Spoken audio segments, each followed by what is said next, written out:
একটি অসাধারণ শিক্ষামূলক গল্প। আসলে আমরা ভাবি এক, হয়ে যায় অন্য কিছু। খুব কম মানুষই আছে যে তাদের সাথে এরকম হয়নি। প্রথমে বুঝো, তারপর সিদ্ধান্ত নাও। শান্তি আসে ধৈর্য ধরে বোঝার মাধ্যমে। প্রিয় বন্ধু সকল, গল্পটি ভালো লাগলে অবশ্যই চ্যানেলটি সাবস্ক্রাইব করবেন। একটি লাইক, একটি কমেন্ট ও শেয়ার করতে ভুলবেন না। চলুন গল্পটি শুরু করা যাক। একদিন এক লোক তার ছোট্ট মেয়েকে পার্কে হাঁটাচ্ছিলেন। পাশে ফলের দোকান দেখে মেয়েটি তার বাবাকে আপেল কিনতে বলল। লোকটির পকেটে খুব বেশি টাকা ছিল না, তাই মাত্র 2টি আপেল কিনে মেয়েকে দিলেন। মেয়েটি 2 হাতে 2টি আপেল ধরল। লোকটি বলল, এসো দুজনে ভাগাভাগি করে খাই। এ কথা শুনে মেয়েটি তাড়াতাড়ি একটা আপেলে কামড় দিয়ে একটু খেয়ে নিল। আর একটা আপেলের দিকে হাত বাড়িয়ে দিয়ে কিছু বলার আগেই মেয়েটি সেটিতেও কামড় বসিয়ে দিল। লোকটা মনটা খুব খারাপ হয়ে গেল। মেয়েটা এত লোভী হলো কি করে? তাহলে সন্তানকে কি সঠিক শিক্ষা দিতে পারছি না? লোকাচার, ভদ্রতা, মিলেমিশে চলা, ভাগাভাগি করে খাওয়া, এগুলো কি তার সন্তানকে শেখানো হয়নি? তাহলে মেয়েটি এমন লোভী আচরণ করলো কেন? লোকটির মুখ থেকে হাসি মুছে গেল। তিনি চিন্তায় ডুবে গেলেন। এই সময় হঠাৎ তার মেয়ে ডান হাতের আপেলটা বাবার দিকে বাড়িয়ে দিয়ে বলল, বাবা তুমি এটা খাও, এটা অনেক বেশি টেস্টি। লোকটা আসলেই ভাষা হারিয়ে ফেলল।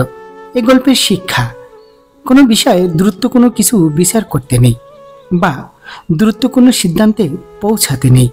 ভালোভাবে বোঝার জন্য হলেও একটু সময় নেওয়া উচিত। এমনও তো হতে পারে যাকে ভুল বুঝে বসে আছি তার ভেতরে আমার জন্য ভিন্ন কোনো ভালোবাসা কাজ করছে। আসলে ঠিক তাই। একটি শিশু সবসময় তার চোখ দিয়ে শিখে। তুমি যা দেখাও সেটাই সে শিখবে। প্রেম ও সহানুভূতি সব কিছুর উপরে, এগুলো আমাদের মূল শিক্ষা হওয়া উচিত। একটি সহজ হাসি অনেক কিছুর সমাধান করতে পারে।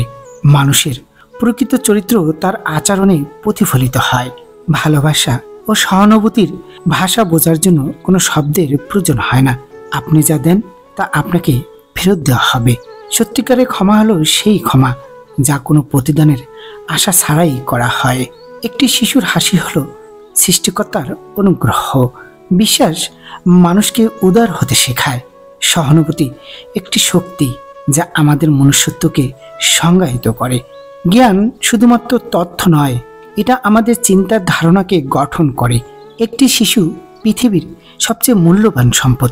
একটি ভালো কাজ কখনো ছোট হয় না। একটি সুন্দর মন, একটি সুন্দর মুখের থেকেও মূল্যবান। প্রেমই আমাদের জীবনের প্রকৃত অর্থ। দ্রুত বিচার করা মনের অন্ধত্ব। সহনশীলতা সবার জন্য মঙ্গল বয়ে আনে। ভালোবাসা বুঝতে সময় নাও। প্রত্যেকের হৃদয়ে স্নেহ লুকিয়ে থাকে। কখনো কারো অন্তরে লুকানো ভালোবাসাকে উপেক্ষা করো না। সবাইকে সময় দিয়ে বোঝার চেষ্টা করো। ধৈর্য আমাদের অনেক ভুল থেকে বাঁচায়। মনুষ্যত্বের সৌন্দর্য বোঝার জন্য সময় নাও। প্রকৃত মঙ্গল বোঝার আগে কষ্ট করো। বুঝে গ্রহণ করাই প্রকৃত বুদ্ধিমত্তা। প্রথম দেখাই বিচার করা কুসংস্কার। প্রত্যেকের হৃদয়ে প্রেমের আলো থাকে। ভালোবাসা প্রকাশের জন্য সময় দাও। বুঝতে না পারা মানেই সব হারানো নয়। কোনো বিচার করতে আগে পুরো সত্য জানতে চেষ্টা করো। মনুষ্যত্বের বোঝাপড়া ও সহানুভূতি অপরিহার্য। তাড়াহুড়ায় ভালোবাসা হারিয়ে যায়। বুঝতে না পারার আগে ভেবে নাও।